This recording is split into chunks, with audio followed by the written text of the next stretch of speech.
የታቦተ ጽዮን ጉዳይ ከእስራኤል እስከ ኢትዮጵያ በአሁኑ ሰዓት እጅግ እያነጋገረ ይገኛል። ታቦተ ጽዮን ኢትዮጵያ ውስጥ የለም ሲል ሲአይኤ የስለላ ተቋም ይዞት የወጣው መረጃና የገጠመው ተቃውሞ።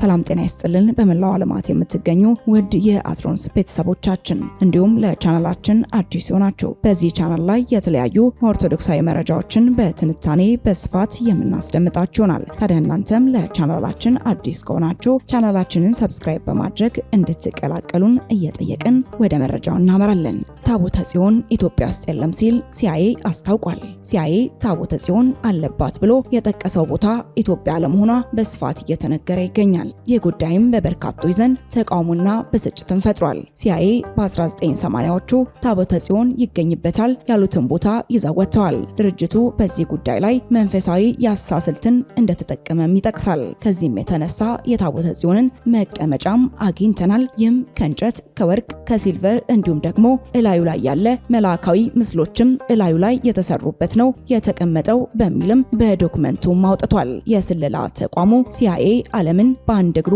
ያቆመ እጅግ አነጋጋሪ የሆነ ብዙዎችም ለነገሩ ትኩረት ሰጥተው በኤክስ የማህበራዊ ትስስር ገጻቸው ላይ እየተቀባበሉት ያለውን መረጃ አጋርቷል። ከእስራኤል እስከ ኢትዮጵያ ነገሩ እያካለለ ነው። ሁሉም ስለ ታቦተ ጽዮን የሚወጣውን አዲስና ሚስጥራዊ መረጃ ለማወቅ ሲጠብቅ ነበር። የአሜሪካ የስለላ ድርጅት ሲአይኤ የቃል ኪዳን ታቦትንና ኢትዮጵያን የሚመለከት አስገራሚ መረጃን አጋርቷል። ሲአይኤ የቃል ኪዳን ታቦትና ኢትዮጵያን ያገናኘበትን እውነትና ቀደምት ታሪኳን ሰፋ አድርገን እንመለከታለን። ኢትዮጵያ ውስጥ እንደሚገኝ በምናብ ምልከታ እንደተረጋገጠ የሚያሳይ ሰነድ ይፋ ሆኗል። ይህ ሰነድ የስለላ ተቋሙ እንደ አውሮፓውያን አቆጣጠር በ1988 ባካሄደው የጥልቀት የእይታ ሙከራ የእግዚአብሔር የቃል ኪዳን ታቦት የሆነውን የሙሴ ጽላት በኢትዮጵያ እንደሚገኝም ይገልጻል። የሲአይኤ ሰነድ ነገሮችን የማየት ተሰጥኦ ያላቸው ሰዎች የታቦቱን መገኛ እንዳዩትም አመላክተዋል። አሁን ላይ ከእስራኤል አሜሪካን አካታች አድርጎ እስከ ኢትዮጵያ ይህ ጉዳይ የብዙዎች መነጋገሪያ ሆኗል። የስለላ ተቋሙ ሲአይኤ ይህንን መረጃ ካጋራም በኋላ በርካቶች በማህበራዊ ሚዲያዎቻቸው ላይ የየራሳቸውን ሐሳብም ስለ ሙሴ ጽላት እየሰጡ ይገኛሉ።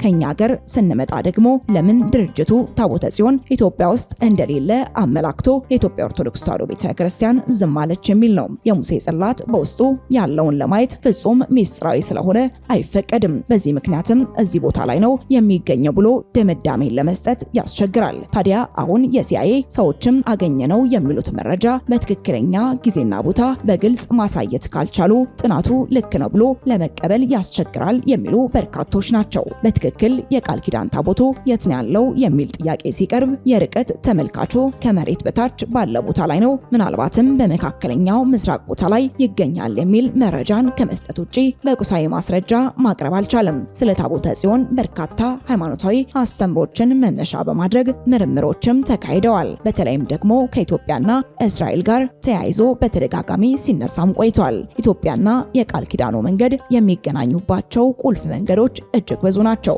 ኢትዮጵያውያን በመካከላቸው የቃል ኪዳን ታቦት በያዙ ቁጥር በጦርነታቸው ሁልጊዜም ያሸንፉ ነበር። ነገር ግን ልዑል እግዚአብሔር ሕዝበ እስራኤል ስለበደሉት እንዲሁም የኤሊ ልጆች አፍናንና ፍናስም በደልና ክፋታቸው እጅግ ስለበዛ ታቦተ ሕጓ ተማርካ ወደ ፍልስጤም ሄደች። በዚያም አሕዛብ በቤታቸው ጣዖትን ባስቀመጡ ጊዜ ዳጎን የተባለው የአሕዛብ ጣዖት ተንቀጥቅጣም ትወድቃለች። ታቦተ ጽዮንም በዚያ በአሕዛብ ምድርም ልዩ ልዩ ተአምራቶችን እያደረገች ፍልስጤማውያንን ስላስጨነቀቻቸው የፍልስጤማውያን አለቆች የቃል ኪዳን ታቦቱን ልዩ ገጸ በረከት ይህች ናት ብለውም ወደ መጣችበት በሰረገላ አድርገው ሸኝተዋታል። በዚያም ለእስራኤል ትልቅ ደስታን አጎናጽፏቸዋል። ሀገራችን ኢትዮጵያ ሀገር ናትና በንግስተ ሳባ አማካኝነትም ለታቦተ ጽዮን መቀመጫ እንድትሆን የእግዚአብሔር ፈቃድ ሆኗል። በጊዜው እንዲህ ነበር የሆነው። ንግስተ ሳባ የንጉስ ሰለሞንን ጥበብ ለማድነቅ ምድረ እስራኤል ድረስ ተጓዘች። ከዚያም በእንቆቅልሽ ፈተነችው።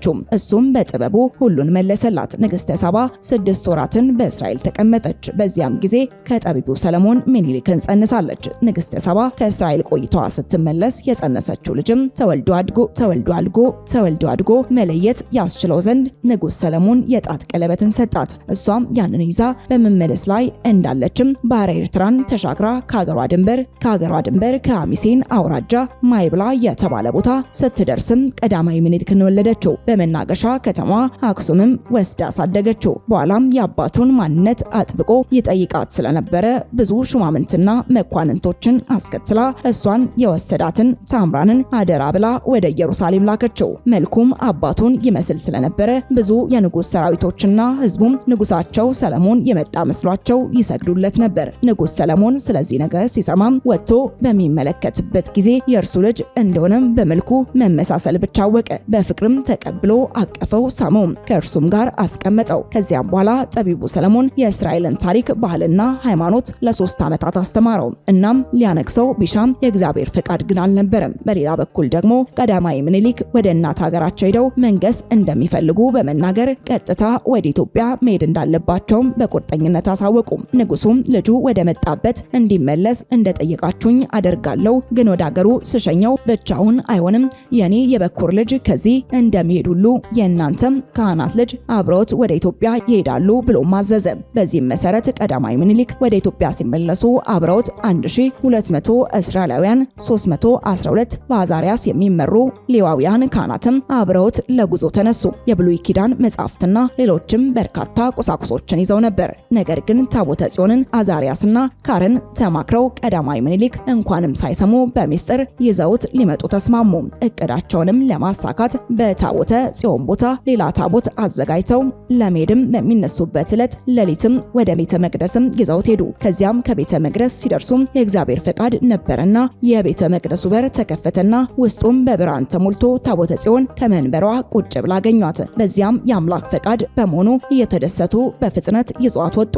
በአምሳያውም ያመጡትን ቅርጽም በመንበሩ ላይ አስቀምጠው ሄዱ። መንገድ በጀመሩም ጊዜ በእስራኤል ታላቅ ንጹጽታም ሆነ። በአገሪቱ መዓት የወረደ ይመስል ነበር። ከሕዝበ እስራኤል ጋርም በሐዘንና በለቅሶም አገኟቸው። ንጉሱ ይህንን ሲመለከቱ በመጨነቅም ሊቀ ካህኑን ሳዳቅን ጠርተው የዚህ ልጅ ጉዞ አስጨነቀኝ። ቀድሞ እናቱ ጋር በተገናኘንበት ሌሊት በሕልሜ ፀሐይ ከእስራኤል ወጥታ እንደገና ደግሞ በሌላ ሀገር ሰማይ ላይ ስትበራ ተመልክቼ ነበር። አሁን ደግሞ እንደምታዩት ሆነ። እናም ነገሩ ከታቦተ ጽዮን ጋር የሚገናኝ መሰለኝ። እናም እባክህ ወደ ቤተ መቅደስ ሂድና ደህንነቷን አረጋግጥልኝ ብለው ላኩት። ከዚያም በንጉሱ ትእዛዝ መሰረት ገስግሶ ታቦተ ጽዮንን ከቤተ መቅደስ ውስጥ ከመንበሯ ላይ አጣት። በግንባሩም ወደ መሬት ተደፋ። ንጉስ ሰለሞን ሳራቅን ልኮት ሳይመለስ ስለቆየም እንዲያዩት መልእክተኞችን ላከ።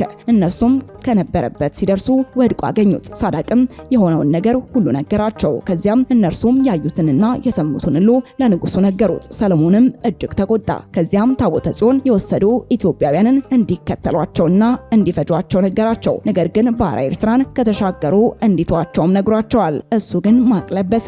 የንጉስ ወታደሮች በፍጥነትም ቢጓዙም ቀዳማዊ ምኒልክና አዛሪያስ ሲጓዙ እጅግ ፈጣን ስለነበሩ ሊደርሱባቸው አልቻሉም። መጽሐፈ ክብረ ነገሥት ይህንን ሲጠቅስ ከመሬት አንድ ያህል ከፍ ብለው ይሄዱ ነበር በማለትም ይገልጸዋል። ከዚያም በግብጽ ሲያርፉ አዛሪያስ ለምኒልክ ታቦተ ጽዮንን አይደለም አንተ አባትም መመለስ አይችልም፣ ከቦታ ቦታ ይዣት እንቀሳቀሳለሁ ሲል፣ ነገር ግን ያለ ፈቃዷ ምንም ነገር እንደማያደርግም ሁሉም ነገር በአምላክ ፈቃድ እንደሚፈጽም ነገረው። ምኒልክም ይህንን ሲሰማ እጅግ ተደሰተ።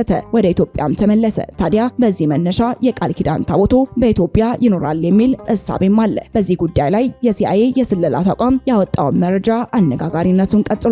ወደ ተመልካቾቻችን ለዛሬ የነበረን የትንታኔ መረጃችን ይህንን ይመስል ነበር። አብራችሁን ስለነበራችሁ እጅግ አድርገን እናመሰግናለን።